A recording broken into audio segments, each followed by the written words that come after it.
Blog Talk Radio.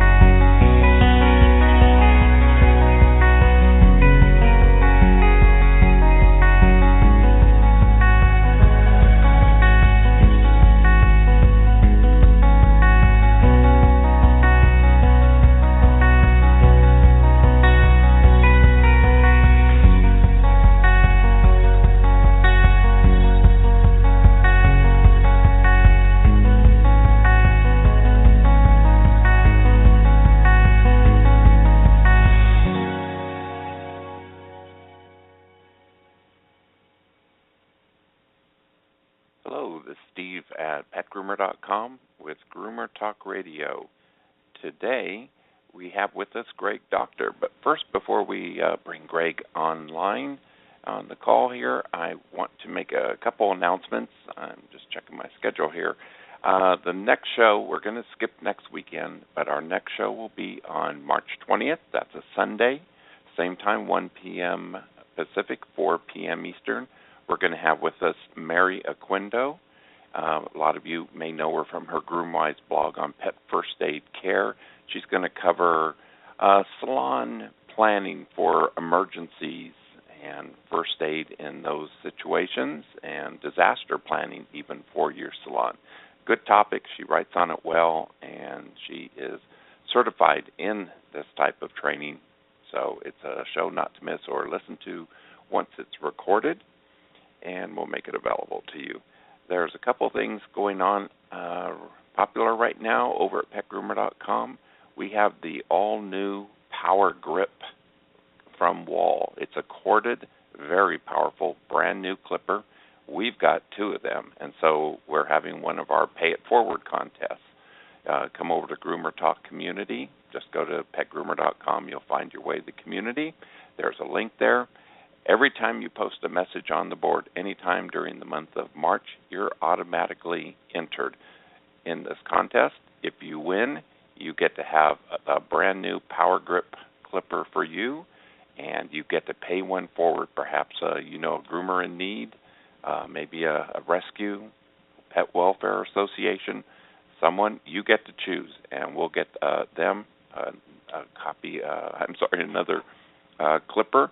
And we thank Wall at wallanimal.com for making these clippers available. And just so you know, in April, we'll be having a similar contest, but we'll be giving away gallons of Madramore muds. And if you haven't tried those, pretty remarkable results coming about, especially with, in my experience even now, yeasty skin and issues, pretty amazing the turnarounds we're seeing from this. So let me get back over here, and we're going to bring on Gregg. Now, for those of you that probably are aware of the Merryfield School in Florida, and Gregg is a key person behind this. Gregg's had over 30 years' experience in the pet industry. His father was responsible for more than 250 retail outlets called Docktor Pet Centers. He has had his own stores, 3 chain stores for Just for Paws and Merryfield Kennels. If you haven't seen the Merryfield operation at their website, it's merryfieldschool, all one word, .com. And I think you're going to find we're going to gear this show a little bit to, because we get a lot of questions, how does one open a school? But we want also, I've been getting a lot of questions emailed to me from students that want to ask Gregg some questions, which I have here. They sent me by email and want to ask questions about what's it like going to the Merryfield School. So I'm going to pose those. So it's not just about opening a school. This is a show for both the career seeker and those groomers that have an interest in perhaps opening a school sometimes downline later in your career or now. And now, if anyone who's listening live to the call, what we have is a way for you to let us know you have a question for Gregg, and we'll bring you on live. All you have to do is press 1 on your keypad of the telephone. That sends me a flag that I have someone with a question. Be patient. We'll get to those as we go along. It won't immediately put you online. I will open your access. So you just start by pressing 1 on the keypad, and we will get you in queue for questions for Gregg. So let's bring on Gregg. Hold on. Hello, Gregg. Are you there? I am. Thank you for having me on your show. It's really a pleasure to be there. Yes, great. I want you to tell us a little bit more about your background and what led you, obviously probably family, into the pet industry, but what led you to then come into the educational side? Well, I've been at Merryfield for 44 years, not 30. I hate to say that because it seems so crazy. 44 years, it's like it was yesterday. But anyway, I am the third generation. My father and my grandfather were both in it. And in various different avenues in it, whether it was manufacturing, distributing, retailing. I kind of had a real interest in and involvement in all of it. The other part of your question is what made me get involved with a school. Mm-hmm. And I had initially, in 1974, I started it because I wanted more traffic in my facility. I know it's kind of a reversed reason, but that's the honest reason why I started it. But when I started to really get into it, it was a lot more complicated than that. So anyway, I ran a school from 1974 to 1986. I stopped. I rested for 20 years. I went back into it in 2006. It's not like I rested for 20 years. I was involved in other parts of the industry. And but I did come back in 2006. And this newborn school, I guess, it was just so much far superior than what I had before, because I decided this time to try to find some of the top people in the industry to teach, and it made a really big difference, radical difference in the students' the end product, my graduate.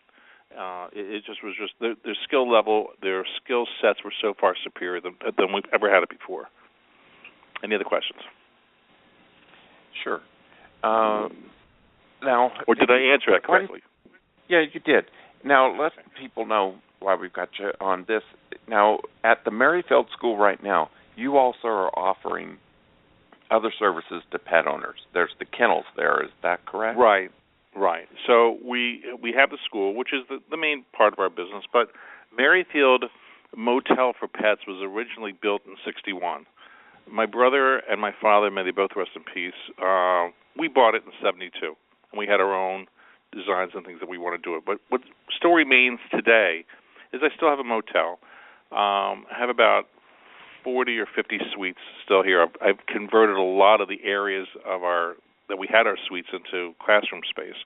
So I'm slowly, I guess, driving myself out of the motel business because the school has gotten so much larger. This is an approximately a 16,000 square foot facility. So there's a lot of room here. And so we board pets. The suites are 5.5. The suites are 5.5 by 9. Overhead fan. It's air conditioned. It's tiled. We walk them 2, 3, 4 times a day. And there's people that live here because we have 2 apartments that are here. And so that continues. I never advertise it. It's one of those little secrets, and then we stay pretty full. So that's the other part of it. How much I'm sorry. No, go ahead. I thought you were finished there. I want to say that, to me, has to help the school in a way, though, one would think, I know there are people that will go to a school and find out they just don't have a lot of dogs some days. But I would think because you have a larger operation and you're offering these other pet care services, does that bring clientele so that people have more chances to work hands-on with dogs? No. The key behind how the school functions with the dogs, because this is a hands-on, practical approach to learning. It's a 600 clock hour hands-on program. I'm a beauty school for dogs. So what I did is I radically reduced the cost of grooming. Now, I will have grooming at $20 $45, and sometimes it's free. It's free to any rescue organization that's what we call a 501c3, an authorized rescue, never a charge. In fact, we even take students to a local rescue set up there. In fact, we've done this now 2 or 3 times. We took 5 students, an instructor, tables, dryers, everything set up in a rescue, and groomed their dogs at no charge. So that's also really an important thing. You have to pay it forward, and if these dogs look better, they're going to be adopted much more quickly. That's right. That's great. So at your school, you have plenty of clientele for the students. Well, we groom an I'm average. bringing this up because it's a big complaint. We hear this on the message board, and we try to warn students ahead. Try to find out, because it's pretty sad to hear you pay a substantial sum, and then there's sometimes 2 and 3 students sharing the same dog all the time, not just occasionally. Well, the answer to that problem is that management of that school has to bite the bullet and not play professional salon and grooming school at the same time. Mm-hmm. Do inexpensive grooming. Okay, What's the purpose of being a school is to educate your students. Okay, so you need to educate them. Make sure you have your raw materials there. Make sure the dogs are there. If you give it away, look, I started sometimes, I would groom dogs at $10 a piece. It doesn't matter. I give it away. I need the dogs for the students. Mm-hmm. That's a priority. My income cannot be derived from that grooming. It has to be from the tuitions. And I have to have those dogs for those students to work on, or the whole thing just falls apart. If you're going to be a practical, hands-on approach to education, have those dogs. There is no excuse. How rewarding is it for you to be on the educational side? Well, this may sound trite and repetitive because you probably hear it all the time, but, I am really responsible for changing people's lives. I mean, I really see it. I'm taking somebody that has either been in industry, corporate for 20 years, hates it, wants to get out, loves dogs, comes into our school, gets the education, gets the skills down. They're so happy. You have no idea. I mean, I have people in business over 30 years.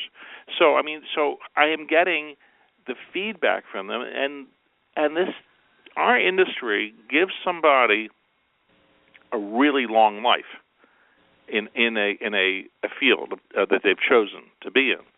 It's not like they get burned out. Like I watched and witnessed people that go into massage therapy. I have a dear friend that she says her body is killed, because of what she's doing. Now, I know some groomers, if they're not careful, some groomers are not paying attention to the ergonomics of what they do. It's like their tables are wrong. Like, for example, get a good, I really love the pet lift table. And I know I'm giving her a good plug, and Nancy, it's so worth it. But if you get that table high enough so you're not bending over, get a good clippers that are ergonomically designed so they fit in your hand. Get a good shears so that the handles of the shears are fit right so it makes it comfortable. Be aware of your wrist and not bending it. There are little things that you can do that will make your involvement in the industry last, and you're not going to hurt yourself. Great. Now I want to help some of the people with a little bit of advice that want to open a school. Already I think you've helped now with the questions of how they can get the quantity and get the pets in there so they don't have that problem. That's great to hear. How about square feet? What sort of plans or configurations and square footage and all should a school be? Well, I'm going to make a declaration. You ready? Uh-huh. So we've decided now to open up another school, our second campus. We are a federally accredited school, so we can give federal grants and loans to students that qualify for it, like any college. And I've just been given permission now to open up additional campuses. So I had to really think about how to do this. So the first time, I drew out a facility that would be about 5,000 square feet, and then I looked at it again and said, why need 5,000? Can we not do it in 25 or 3,000 to make it my overhead? I mean, be very sensitive to my overhead costs, because you can always make it bigger.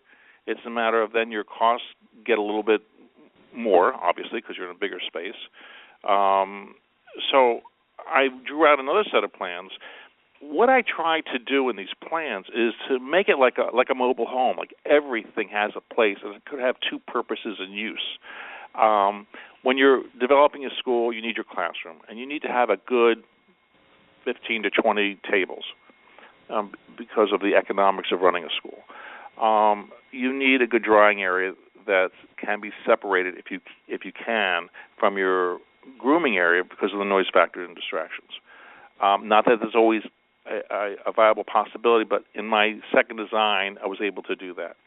And that drying area could double as a library, okay, when it's not being used. And there's a drawing that we did and how we, like, for example, put drop-down desks and things like that so we could utilize space. I mean, we're double dutying the space for the school.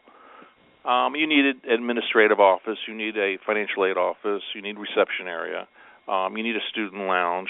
So there's many different factors. So second, now remember, this facility in Fort Lauderdale is radically larger because I also had an animal hospital here as well. I have a full animal hospital. Got to a little mention that one. But I stopped leasing it out to veterinarians because the school was encroaching on the space here, and we needed the space, so I stopped leasing it out. But again, opening up other branch locations, I have to be very mindful of our space. I hope I answered that correctly. Mm-hmm. Great. All right. Now, so someone could scale that back a little bit if they're in a smaller town. Sometimes I get some people say, I'm okay if I'm just going to do a few students and whatever. So it would still work on just a scale-down base. That's a danger.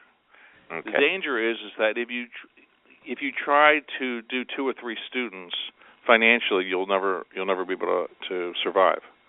Okay, you need to be able to have a good 10, 15, 20 students. Like Merryfield School of Pet Grooming last year had 130 students that went through the program. Okay, now I was able to triple the amount of students that could come into the school once I got my federal financial aid, because the issue with most schools is that they may have a great curriculum, but the student can't afford the tuition. So, if they can't afford it, how good is the curriculum, how good is everything that you're doing if you can't do it? That's why I went through the heartache of federal accreditation. It was a 6-year process. I never got involved in a project that took me 6 years to go through. I thought I was going to, hang myself, but it was worth it. It was a struggle. It was worth it. We did it. Uh-huh. And that's why there's not a lot of schools in the country doing what I did, because there's just this process is just so time-consuming, expensive, and you start to have a lot of self-doubt of what am I doing. But I will make also another statement saying that if there are people that are interested in going forward in a school and seeking federal accreditation, I'm more than willing to assist and help, because the industry needs good schools. So here's what I did that was radically different. I decided, who should be teaching my students?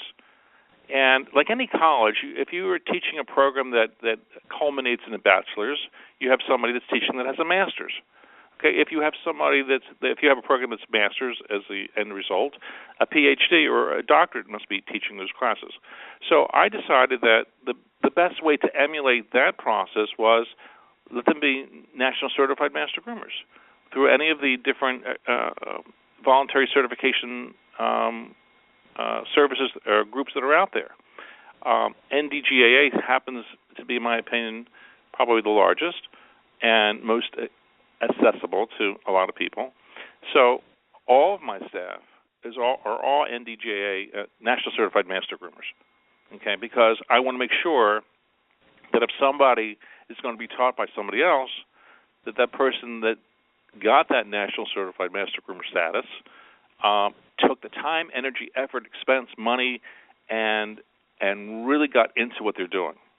And it is working. Now, I went a step further. I got some big shots in the industry that I that had a really desire to teach.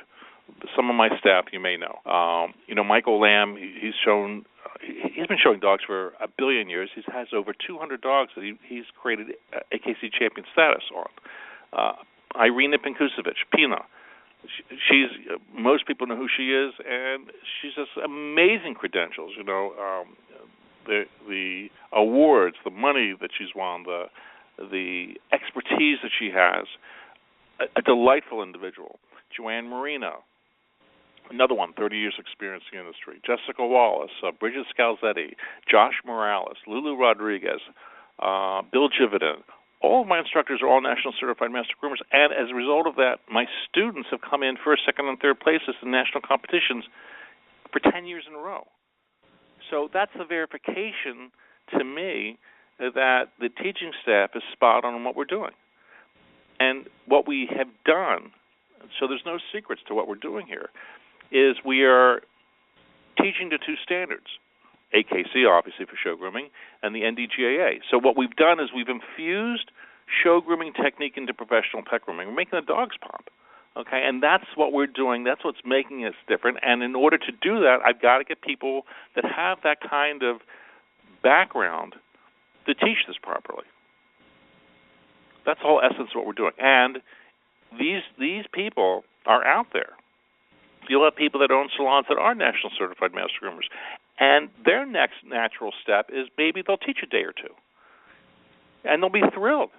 And they are thrilled, okay, to do it. And it's a feather in their cap, and it's the way that they, preserve who they are in our industry. Did I answer that? Sort of? Yes, you did. And so, okay. What sort of a ratio do we have between an instructor and the number of students that you prefer? Normally, our stated student-teacher ratio is 1 to 10. Okay, and I'm that's our stated. Now we're normally about 1 to 8 or 1 to 9, but that's what it is, 1 to 10. Anything over 1 to 10, a teacher will come up to me and just choke me to death. They only have so many eyeballs to do this properly. And you got to remember when we're recruiting students, it's not like we recruit 50 students to start a class. I'm recruiting anywhere from 5 to 10 people. We start on a monthly basis, so I have 5 to 10 new people starting a month, and we mainstream them. So that means that a student that may be there for 4 months is in the same classroom the student just starting. So the advantage to that is that a newbie will see issues that they're dealing with and see how a more advanced student handled it. Because every dog is different. Every situation is always different. So it's not a uniform thing going on all at the same time. And that works out extremely well. So as a school, you can be recruiting all the time and starting new classes. Now, we start the first Monday of each month. So that works out well. All right. How did you come up with 600 hours as your course? Several things. Experience, and also the federal government will not allow a school to become accredited unless there are at least 600 clock hours. So the feds knew what they were talking about. And it really takes... I've had this program in its infancy at lesser hours before I was accredited. This must be 74. That's a few years back. Okay, 75, 76. I realized that a shorter period of time did not give enough face time to those students to get their skill sets under their belt. It just wasn't enough. Now, I had at one time the program at 1,000 hours because I had this brilliant idea that if we added more time, the students' speed would increase. Okay, because everybody's always, very concerned, am I fast enough? Well, the reality is that it didn't. Okay, but when they graduated school and they're out in the real world, it's amazing how much faster they became because dollars is dollars. Right. So that was their motivation to make the money. They picked up their speed. So I'd say about 4 months out of school, they really, really are where we all know they should be. I agree. That when I used to work a lot one-on-one talking with Melissa Verplank, and of course still do, but she agreed with that same number, which was around 600. And what we found that as the economy went down, more and more of some of these other schools, obviously not accredited, because they were cutting back to 250, 300 hours, and that had to put a strain on some of them to try to get a student out with enough knowledge and experience with half the hours. The issue is that it's not enough. The student doesn't know any better, okay, if they're putting in 200 or 250 hours. They just don't know. When they get out there and they fall on their faces, okay, because they're woefully undereducated, that's when the backlash to that school will occur because they're unprepared. You know, I don't have that issue of people being unprepared. I have more job opportunities available for my graduates than I get graduates to fill jobs, and it's been that way forever. Now, why is that? Because I got them well prepared. Mm-hmm. In fact, in my program, even though it's a 600 clock hour program, they're allowed up to 900 hours. There's no additional cost. They're allowed up to 900 hours. Okay, and I have an open door policy that if you're out there for 2 or 3 years and you don't feel right about something, come back to school. We'll retweak you up and make sure you're spot on what you're doing. That's great, Greg. There's I didn't know that aspect. That's a great policy. I like that very much. You know, Go ahead. It makes a lot of sense for a school. It makes a lot of sense for the reputation of the school, the integrity of the school, and I want my grads to feel very comfortable in what they're doing and never feel that they were just kind of pushed out. Never. It never happens. All right. You know, I find one of the biggest confusions of career seekers, and it's going to probably apply to more other trades even outside of this, is not knowing the difference between what state licensing is of a school versus accreditation. So I will see him even talk on the message board sometime and say, I'm thinking about this school, and it's accredited, and I know it's not because there's very few accredited schools out there, and I in particular know. Could you just briefly tell our listeners what's the difference between state licensing and accreditation? Sure. So I'll explain for the state of Florida. And not every state in the country this applies to, but the state of Florida, if you're going to be teaching a career, you must be licensed, okay? And there's 12 or 15 standards that, in fact, when I'm opening up the school in Orlando, I have to go through another provisional licensing. So here's some of the items I have to go over.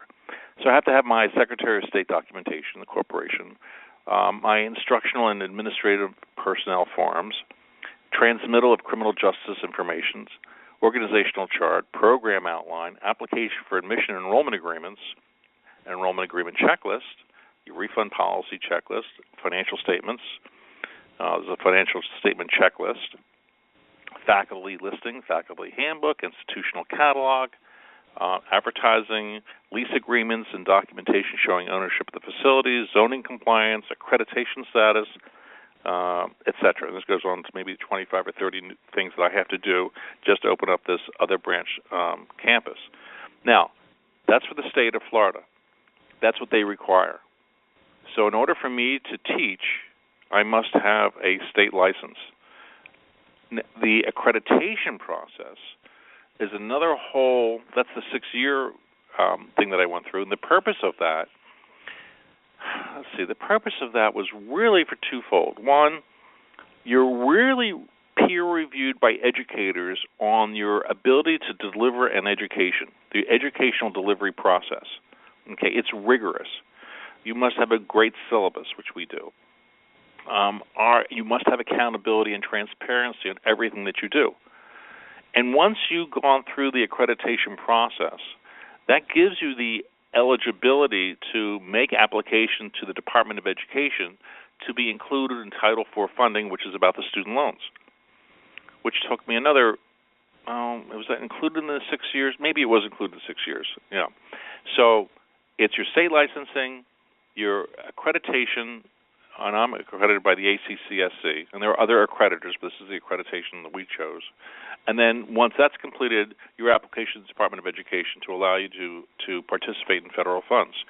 And that was the other reason, because, again, I had this great program, but if the student cannot afford to come to school, then how good is the program?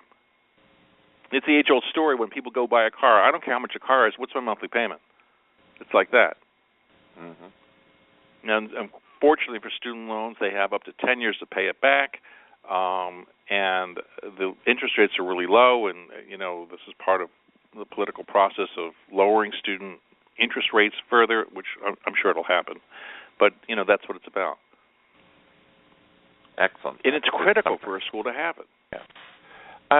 It used to be, at least on the West Coast, that you had to be successful as a school for at least 2 years with the state, and then you could start the accreditation process. Is something like that still in place? It is absolutely. You're spot on. Yes, you must run your school for 2 years, okay? That's a prerequisite that's required before you can make application to most accrediting agencies. They want to see that you can walk and talk at the same time.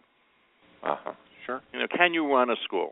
Now, of course, you're running a school without any kind of financial assistance from the feds, but there are other financing agencies out there, and which will help a student. I mean, it's conventional financing, it's credit-based financing. There's other, and then sometimes the school can do its own financing. So that's where the amount of students are very important, because if you don't have enough students going through and you don't have that monthly flow of cash, you wind up in a pickle because you don't have enough cash flow to pay your bills. So if you have 2 or 3 students and try to do this, it won't work. You need a quantity of students. You have to have enough guts, and I guess that really means is your curriculum strong enough? Are the people that are there well known enough, even your instructors, to get the ball in motion? I mean, it's a real critical, it's like that clock, that big handle, that clock's finally starting to spin around. Mm-hmm. It's a very interesting way you've got to get it done, but it can be done, and I'm doing it, and I did it, and I'm doing it again.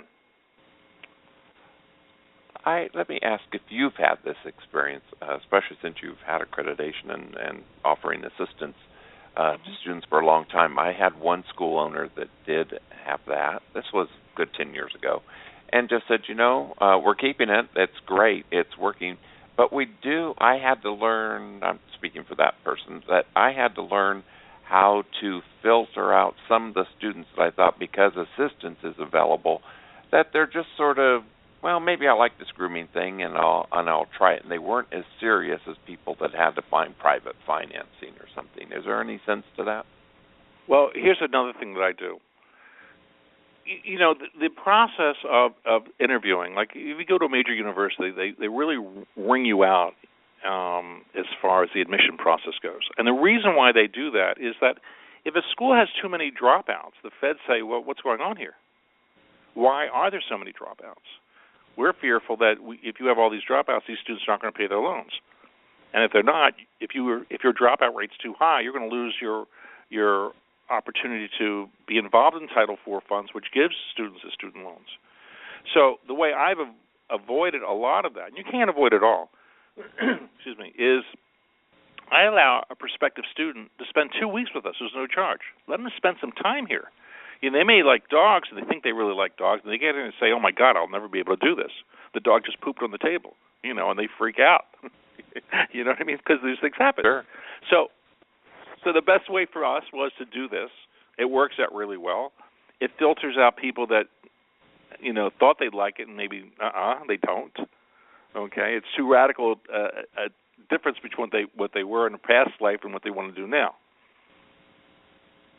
And I also have a pro rata refund up to 50% of the program. So that means if a student comes to school and they get involved and they say they put 100 hours in, they come to the conclusion they don't like it, they're charged for 100 hours worth, and anything that was paid over and above, that's refunded back to the loan source or to them or whoever it goes to. Right. So it makes it very, very fair and equitable. Now, once they go over the 300 clock hour mark, then the school has earned its tuition, and there is no refund. And if they drop out after 300 hours, I'm going to go and wring their necks, because what are they doing? Okay. Let's move over. Our first half hour's already gone. I want to ask some questions that came in from students, and let me just go down here because you've already answered. So I want to say there to Eddie in Kentucky, you got your answer about the difference between licensing and accreditation. Veronica, you were in Maryland, so you answered her question too, and that was about how much is hands-on. You're very hands-on, is what I'm hearing at Merryfield. We're 100% hands-on. Okay. What do you actually give them? Any kind of written materials and all that might come up? Oh yeah, sure. There's homework. Okay. And I know you mentioned that you had a demand for groomers for jobs and all. So that's Linda in Massachusetts was asking. Why don't you maybe give her some more details? How do you help students find jobs once they are done? Well, it's incumbent upon any licensed school as well as an accredited school to have an active job placement service. Because if your student is not successfully in business for themselves or working for somebody else, if that ratio is too high of let's see, how do I phrase that? If you've trained somebody and they're not working, something's up, and the feds look at that as well. And if that percentage is too high, you're going to lose your accreditation. Now, so that goes to the other side of the equation. Are you offering a skill that's viable and that's in demand? Okay, and fortunately, look, I think it's a quote from you. The single biggest impediment facing the industry today is the inability to find good qualified help. And that's been a process that's been going on forever. I think that was your quote. If I don't remember. It was, wasn't it? You do hear me say that, yes. Okay. And that's an issue. So in our situation, like I said, what I'm doing, I have the salons. I've had salons, veterinarians, Petco, PetSmart, VC Animal Hospitals have all called me for my graduates. Some of them have their own little programs, but they call me for my grads because they see the quality of the graduate I'm creating. And I have to be very accountable. This is not, smoke and mirrors. They have to be spot on, or it's not going to work. Mm-hmm. You can't hide when you're in an accredited school. It's very, very transparent. If somebody is not doing it right, they get their tail back in here and we do it right. Or they stay longer in the program until they do have it correct. Mm-hmm. And that's right. The integrity of the school and commitment that I've made with people coming in the industry, and that's the thrill and joy that I get when I see these people out there in businesses working well, call me up and tell me I'm so dog tired, okay, I'm being worked to death. I said, that's a tough thing, huh? You're making lots of money, it's good, it's working, and you're tired. We laugh. Great. Lydia in South Carolina wants to know, how do you judge what disabilities someone may have, whether it's appropriate for grooming? Do you test them? Do you have some guidelines, or how do you handle that? That's a good question. So the answer to that is that we are an approved vendor, that's what they call it, for vocational rehabilitation in the state of Florida. Now, it may be called something else in other states, and I may be misinterpreting the question, but I think I got it. And so these are people that have issues. They may be physical issues, they may be emotional or mental issues, and when I get a student like that, obviously if the physical issues if they're physical issues that would not allow them to groom, meaning they may have coordination things and things like that going on, then once they have a chance to see what's going on, we come to the conclusion whether it's appropriate for that. I don't get too much of that. But I will get people that have emotional issues, that may be bipolar, may have other emotional things going on, that as long as they are under a proper doctor's care, some disabilities on one end of the spectrum are great abilities on the other end of the spectrum. Sometimes these people, I would say most times these people have a real sensitivity to animals. They know how to talk dog before I have to teach them how to talk dog. If that's what the question she's asking, hopefully I answered correctly. If I misinterpret the question, ask it again. I'll try it again. No, that is, and that was good. And my comment on that too, I had a little bit of experience there where, with a school that was opening in California, this was like 15 years ago, we even had to show them, they had to take state-approved, just basic math tests and things. That was required in California. But we actually showed them flashcards to make sure they could see certain colors. dogs come in a lot of colors, and they. Well, you know what it is. You must be a high school graduate today. Okay, you can't even have. There's another thing called ability to benefit tests, but the feds in the state of Florida don't allow that anymore. So you must be a high school graduate. Part of what we have to do here is verify and confirm that they're high school graduates. When I have people that are coming in from other parts of the world, I have to have their high school diplomas translated and verified through a third party to validate it, because these people may want federal funds. So there's no bogus high school diplomas. We have lists of fake high schools, okay, and diploma mills. So you can't mess around with this stuff.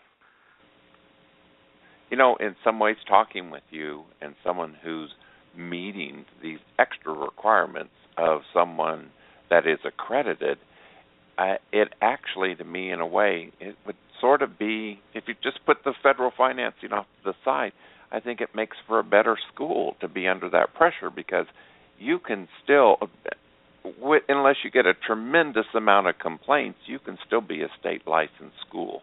Some states are pretty lax until, well, you know what, now we're getting 40% trouble, students coming to us. But really, the pressure that you have to keep in the long run sounds like it's a great pressure for the consumer. It's excellent for the student. Look, you either got to do it correctly or you don't do it. Okay, and I was willing to jump in and see what it's doing. Is it's elevating the industry. Okay, I got to make sure that my educational delivery is spot on, because if it's not, I've got to answer to my state of Florida, my accrediting commission, federal government. There's 3 layers of oversight, and 2 more additional layers of audit. Okay, I have a separate auditing agency that comes in here every year, and my state audits.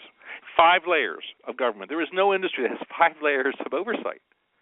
Okay, but that's what I decided to jump in and do. That's why education gets expensive, because there's so much stuff that needs to be done. Yeah. And you know what? I take it on, and I have the opportunity to do it. The end result is my graduates. You really have to, take a second step backwards about the money, that you're earning, because it's really, if you really in your heart don't think it's about the student first, then you're making a mistake. It's got to be about that student first. Excellent. Gregg, do you ever still do some extra events or workshops associated with the NDGA or anything? Yeah, in fact, we just had a certification. So here's what I do. I allow at no charge NDGA once a year to come down, and if they want to come down more, they're more than welcome to come in and use my facility there's never a charge, use my facility to do certifications.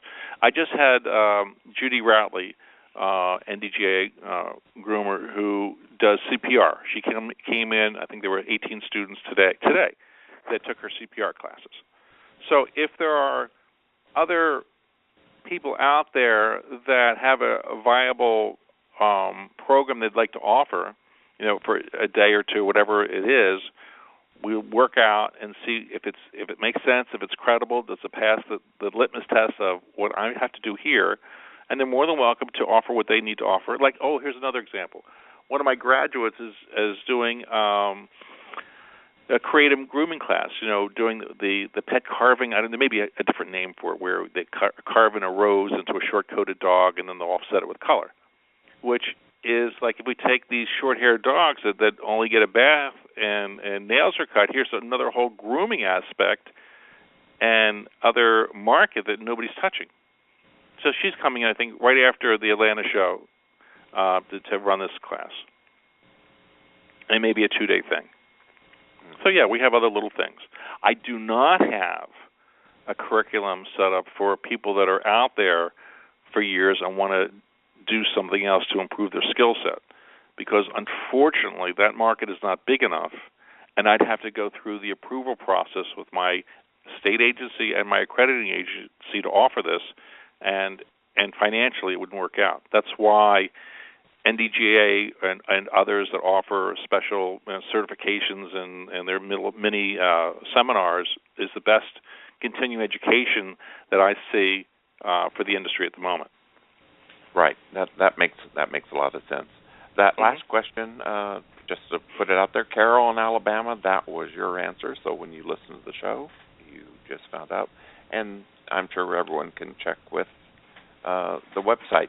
Now, why don't you go ahead? We're going to bring this call to a show here, but why don't you tell people how to get a hold of the Merryfield School? Oh, sure. You call me. My name is Gregg. My phone number is, let me give the 800 number. That makes most sense right now. Is 1-800-361-4548. Obviously, you can go on the internet. There's another shorter web address. So it's merryfield.edu, and you don't get that edu designation unless you're a federally accredited school. And Merryfield is spelled MERRYFIELD.edu. You'll see my ugly face explain the program 3 different ways on the homepage, and it's a pretty in-depth site. You'll learn more about the instructors. There's a school catalog up there, so you get a kind of a feel of what's going on here. I'm always available. I am totally committed to my school. It's thrilling. Okay, it's really thrilling to be involved with this. The caliber of my personnel, whether it's my registrar, whether it's my instructors, financial aid administrators, they're really some really committed people. It's a real loving group, and we're doing a good job, and it's evidenced by my grads and what's happening. I think I have 9 or 10 National Certified Master Groomers of students that went through our program now. I had one, her name is Blancy Torres. She became a National Certified Master Groomer prior to graduation. This young lady hustled around the country, took the tests, did it before she graduated, which I've never seen anybody do that. But it wouldn't have happened unless she had the quality of instruction. This was actually very interesting. I think it's going to help, especially a lot of the career seekers, to better understand. Because one thing's for sure, they have a lot of options out there because we haven't even yet standardized what is the training of a groomer in any state yet. That's why there's no state licensing or anything, which is another big subject that goes out there. But you've got something that's really working, and that's great for the... another subject for another show may be that how do we compare and contrast other types of schools, not to harm anybody, but just to have a comparison on what they're doing and what they're getting and what we do and what we give. So just keep that in mind. And there is a standards that Terry Marino had spearheaded, and which makes a lot of sense, and that's another whole subject we could talk about. So there's a lot of stuff, and I'm grateful for the opportunity. I sincerely thank you. You're welcome, Gregg. Thank you very much. And just a reminder to everyone that 2 weeks, March 20th, we'll have Mary Aquindo going over disaster and first aid and emergency planning for your pet operations. And Mary's a great speaker, and she really knows this very well. She's actually a first aid instructor. So look into that show 2 weeks from today, March 20th, same time. Thank you, Gregg. My absolute pleasure. Bye-bye.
Celebrate St. Patrick's Day by saving some green at your friendly neighborhood Albertsons. For a delicious dinner, save on St. Patrick's Day favorite Signature Farms corned beef brisket, boneless point cut, just $1.79 a pound with in-ad coupon. Limit 2 packages while supplies last. And for a sweet snack, Mystic Treat seedless grapes, large 2-pound packages are only $2.99 each for a limited time.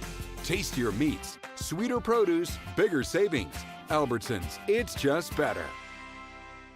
Hey, cool backpack! What? I said cool pack. I like the panda print. Oh, thanks! It's a Vibration Hydration Pack. Vibration? Yeah, it comes with a water pouch that holds 2 liters, so I can dance, stay hydrated, and avoid waiting in line all day to fill a water bottle. Oh, no way! I get it now. Vibes and hydration. Vibration. They have tons of cool designs on their website. Check them out at Vibration.com. VIBEDRATION.com. Let's the party. Stay hydrated. Woo!